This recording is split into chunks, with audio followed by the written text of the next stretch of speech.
Hi, my name is Raja Schaar. I am an industrial designer. I am associate professor of product design at Drexel University, and I am going to be talking a little bit about decolonizing the ethics of industrial design. Uh, One of the things that brings me to this talk is kind of reflecting on my own personal experience as a designer, but also as a citizen of the world in a time of rampant climate change and unchecked colonialism and capitalism. So here's a picture just to sort of contextualize this and make it a little bit more personal of my hometown. It's not actually not named here. It's Valdosta, Georgia. I'm from a small town on the border between Georgia and Florida. 2 years ago in 2023, Valdosta was hit with uh, not one, but two, but many, but over the years, hurricanes, one of which brought widespread destruction, was Hurricane Idalia. The Hurricane Idalia was, well, I don't know, it was devastating to my community. It was quickly followed up by Hurricane Helene, and another one that hit last year in 2024. In fact, my mom was saying that folks were still cleaning up the trees out of their yard at the time that the Hurricane Helene hit. And I know that people talk a lot about the hurricanes that hit the southeastern United States last year, Georgia, Tennessee, South Carolina, and North Carolina. Valdosta was actually one of the epicenters of Helene before it jumped north and went to western North Carolina, and eastern Tennessee. So very familiar sort of looking at the impact of industrialization, commercialization on our planet, but also on our community. And largely, I have kind of had some guilt around this as someone who teaches industrial design or how to make things using industrial methods at a global scale, mass producing things. Um, as we know, as Victor Papanek has kind of reminded us many times, there are professions more harmful than industrial design, but only a few. And more are starting to emerge, and we're kind of understanding and clarifying and being able to quantify the widespread production or destruction of our planet at our hands. But we also know that we, as people, human beings, are always going to be innovating, making, and creating. I think one of the issues we are having is the tools that are available to us allow us to do it at such a fast pace that we don't yet understand the impacts and harms that we do.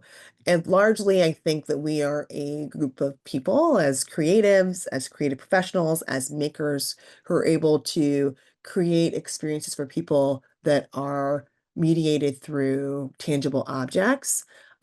We want to bring about positive change to people.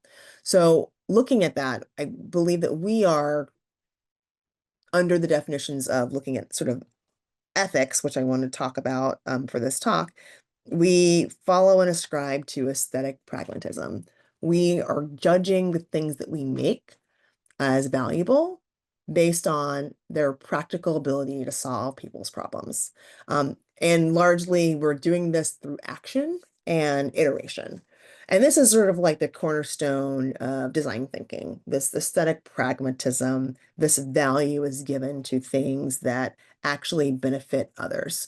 Um, the problem is that we haven't really understood the far-reaching consequences of some of those actions. And I don't think that we have been able to justify what we've done based on the ends that have been met, largely because we haven't got to the end yet, but we're rapidly approaching it. But I also don't think that naturally people are able to see as far into the future as we hope that we might be able to. While we might understand the immediate results of an action, usually those things are how much money can this product make? How many things can I make before I run out of materials? How long will it take to get there? How much should I insure this so that I understand that there may be some loss, as it gets shipped across the ocean. But largely widespread, long-reaching consequences, I'm not sure that we're good at. And one of the reasons that we don't do this is because we're not told to. As designers, we are congratulated on our ability to get through a brief and to get more products on shelves into people's hands and to design the next iteration of those things. And if we do that well, then we are a good designer. And we are doing that largely for the powers that be, corporations, bosses, professors. Um, we are doing it out of a sense of duty, not just because we want to make the thing, which I do think innately there's so many people who are thinking and making and creating and solving problems in the world, but as a profession, it's our job to do this for a company or a corporation to solve a problem for some segment of society. But the consequences of doing that are largely out of our hands. And so we can say that we are only accountable to our boss, to the person who's writing our paycheck, right? The sense of, I'm doing it because I was told to do this. We are soldiers in the war for creating more shit. And sometimes this is at odds with our personal virtues. So who we are, who we want to be. And I think that this is finally catching up to us. This idea of us looking at the world and looking at the impact of design, commercialism, capitalism, and understanding that we are tools, we are contributing to negative consequences that don't align with many of our, and I don't know if I'm speaking for everyone, but I believe a lot of people would say that left to their own devices, would they make the same decisions, knowing that the impacts on the planet have been devastating to many communities. And so because we're hitting this thing where we're talking about not just being a designer, being a good designer, where we're starting to look a lot more at the widespread impacts, we are understanding that ethics, as we've been taught them, or normative ethics, may not be enough. So normative ethics is sort of like kind of backing my way into it. The study of how we ought to act is this shared definition that's going to be a little bit different from like personal morals, where we're talking about sort of the shared social definition of right and wrong versus your personally held belief. But these are starting to mesh a lot. But at the end of the day, ethics is about bringing benefit and doing less harm. So how has design caused harm? Oftentimes, when we think about it, we can look at things like the environmental impact of things. And specifically, we can look at how the environmental impact has brought about negative consequences at a global scale, increasing things like climate change, extreme weather, and pollution, right? Which has also led to poor health outcomes.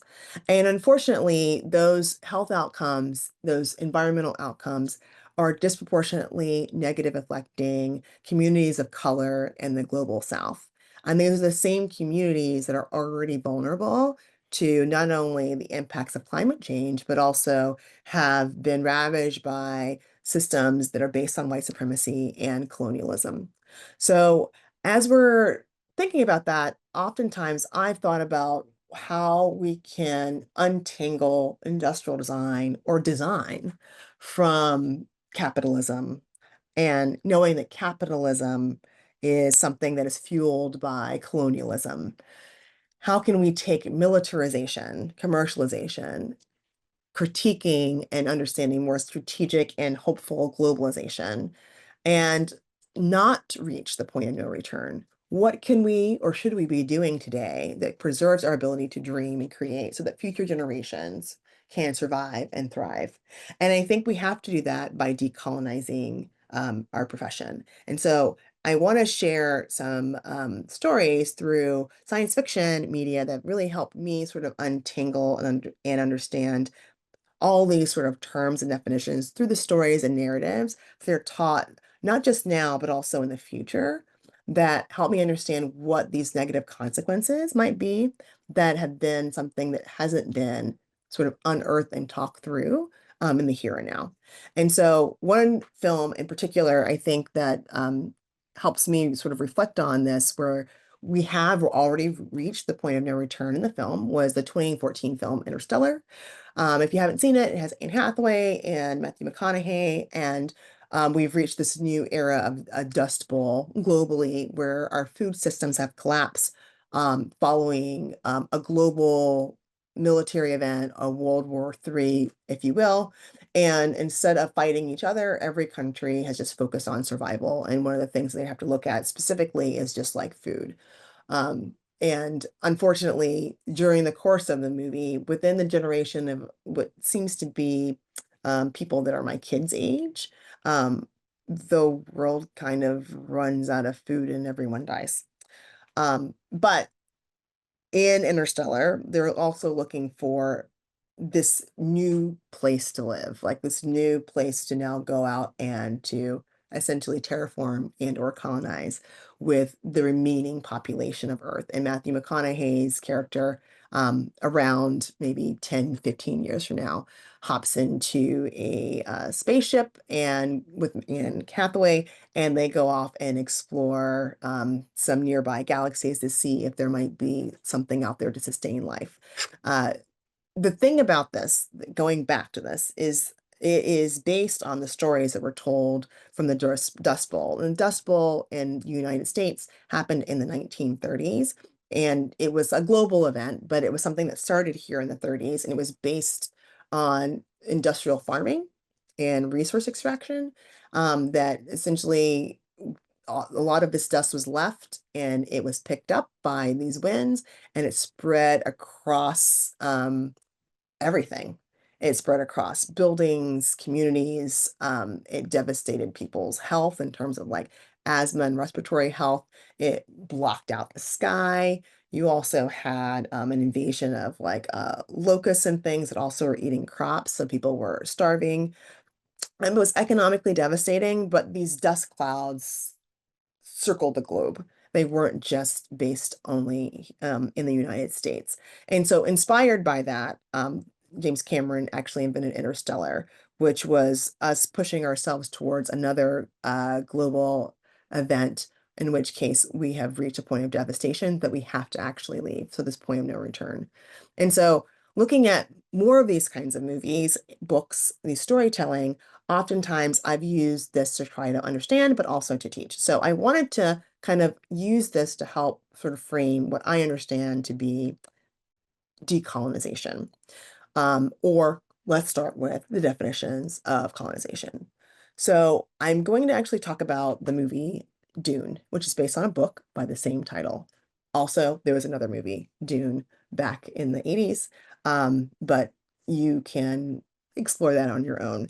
I'm going to try to summarize as quickly as possible.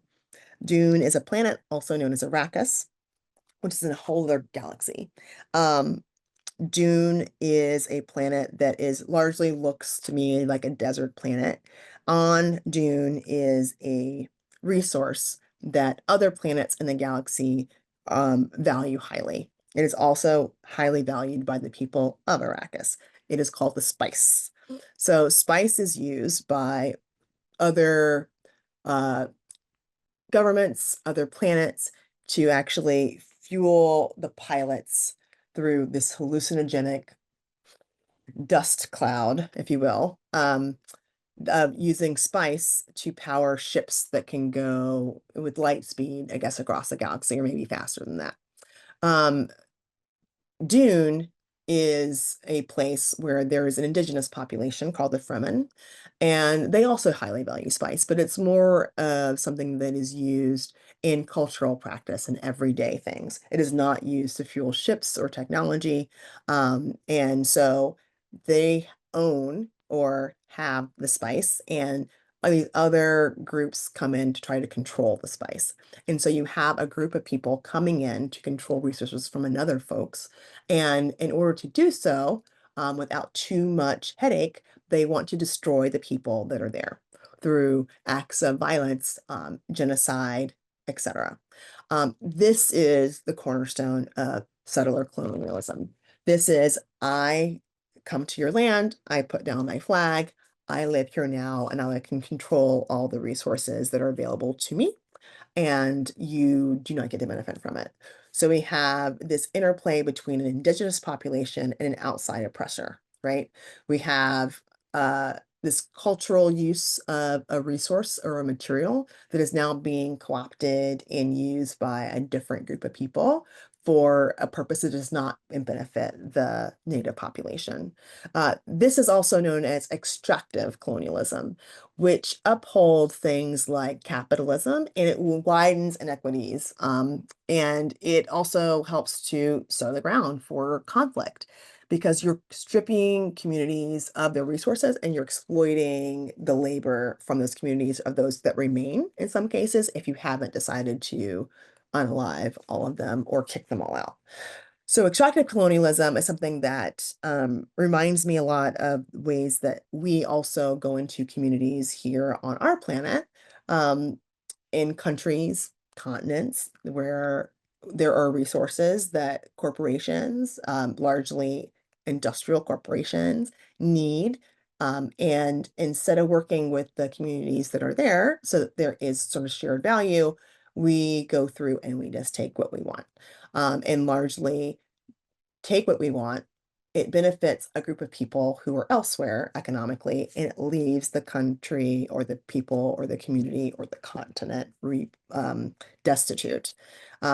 One of the more recent examples of this that probably has come across your screens, or maybe you actually live in some of these communities, is looking at sort of cobalt mining, specifically in the Democratic Republic of the Congo, where largely fueled by child labor, we are rapidly practicing extractive colonialism, and most of us are complicit in this if you are sitting in front of or using or own something with a rechargeable battery, because it goes into our phones, it goes into our cars, it goes into our computers. It is a natural resources that we all need, but yet we have not figured out a way to mine this that does not destroy the environment and also does not destroy the community and does not lead to widespread corruption and violence. Um, and even more sinister than that, under the definition of colonialism that I'm kind of showing here in these images, these are also from Dune. So this is the spice mining. And then this is an image of Paul Atreides, his mother, and two of the Fremen who are wearing still suits, something that I will point to in just a second. Uh, Neocolonialism also is one of those things that I believe parallels a lot with the way that we practice uh, our economies. So capitalism itself is a neo colonialist philosophy of how we make money, where we make things that make money and we to make money so they can make more money to control money, right?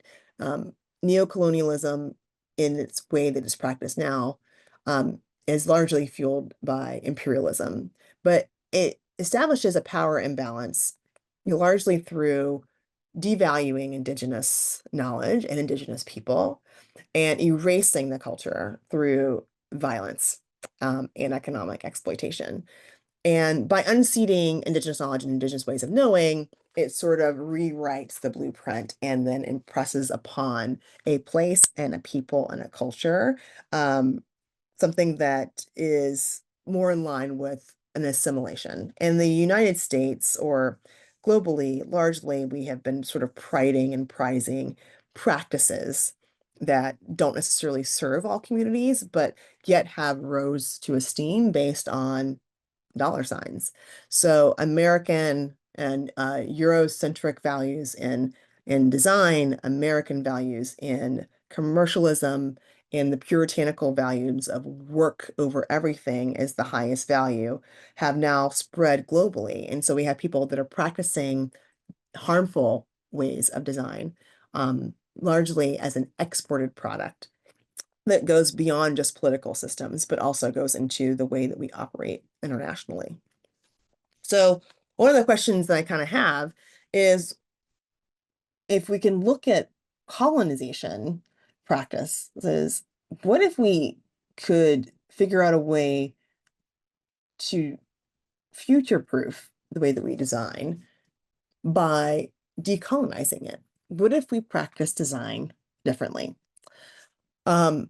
This is something that I wanted to come back to, which is the still suit. So the rendition that we saw in the images before were from the most recent version of the movie. This was illustrations based on the book.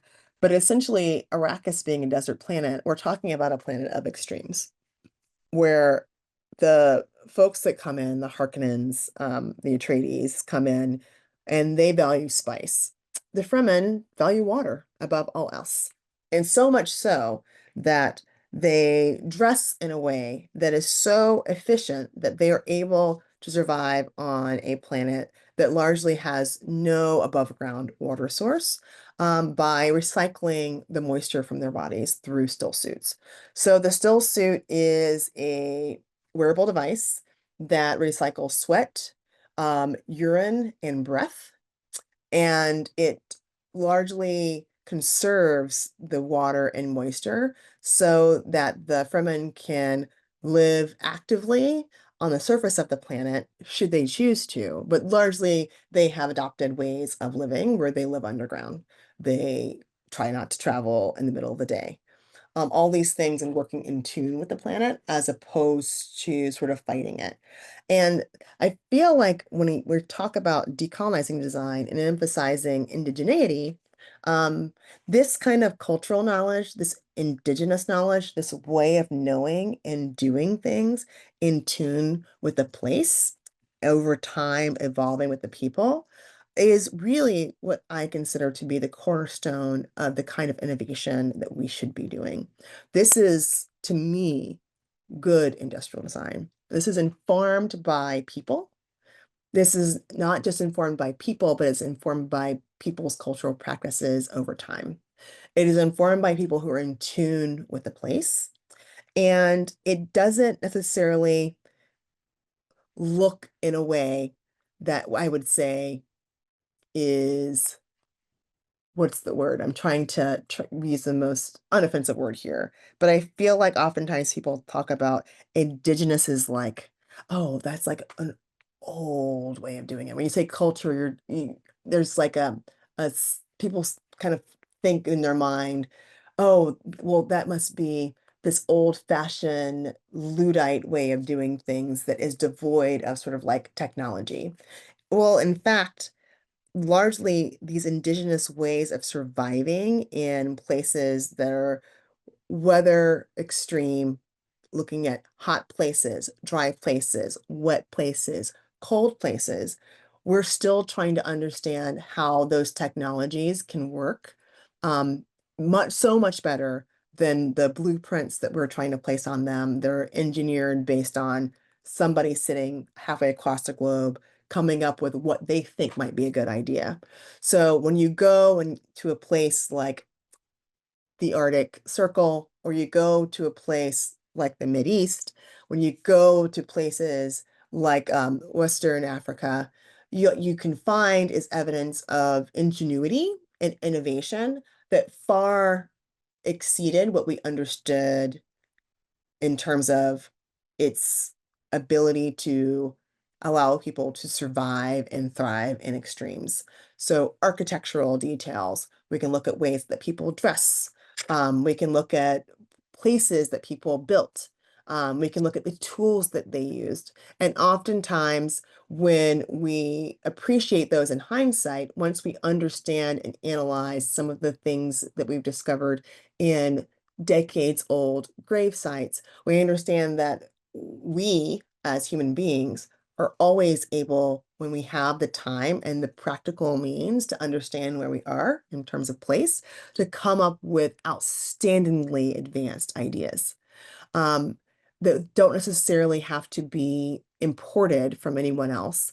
And oftentimes, if we value those, we can continue to evolve them. But when you have things like neocolonialism and settler colonialism or extractive colonialism, what you do is you lose sort of this historical and cultural knowledge, and you are attempting to start from scratch, coming up with things that we could have already borrowed from or learned from. So indigenous knowledge being one of those super important things, I think helps us rethink ethics and altogether.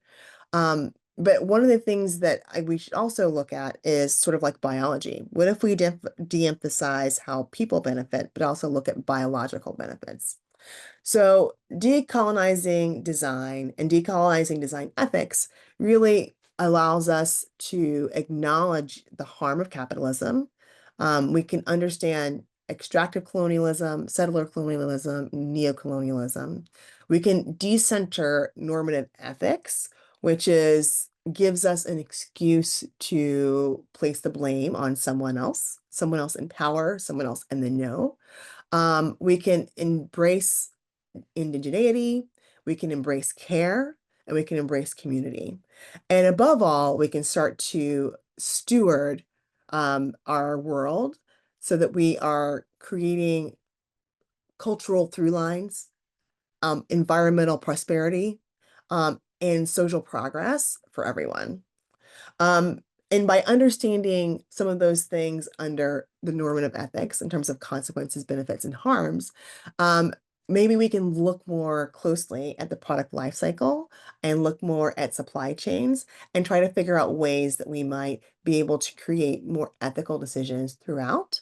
Again, valuing cultural and indigenous knowledge, also understanding and being in tune with nature, cycles, and the environment, and do it with lot more prosperity.